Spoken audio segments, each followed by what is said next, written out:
திருப்பாடல்கள் 28 1 மற்றும் 6 முடிய. ஆண்டவரே, உம்மை நோக்கி மன்றாடுகின்றேன். என் கற்பாரையே, என் குரலை கேளாதவர் போல் இராதேயும். நீர் மௌனமாயிருப்பிராகில் படுகுழியில் இறங்குவோருள் நானும் ஒருவனாகிவிடுவேன். ஆண்டவர் போற்றி போற்றி, ஏனெனில் அவர் என் கெஞ்சும் குரலுக்கு செவி சாய்த்தார். ஆண்டவர் என் வலிமை, என் கேடயம். அவரை என் உள்ளம் நம்புகின்றது. நான் உதவி பெற்றேன், ஆகையால் என் உள்ளம் களி கூறுகின்றது.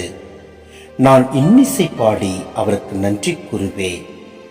ஆண்டவர்தாமே தம் மக்களின் வலிமை. தாம் திருப்பழிவு செய்தவருக்கு அவரே பாதுகாப்பான அரண். ஆண்டவரே, உம் மக்களுக்கு விடுதலை அளித்தரலாம். மது உரிமை சொத்தான அவர்களுக்கு ஆசி வழங்கும். அவர்களுக்கு ஆயராக இருந்து என்றென்றும் அவர்களை தாங்கிக் கொள்ளும்.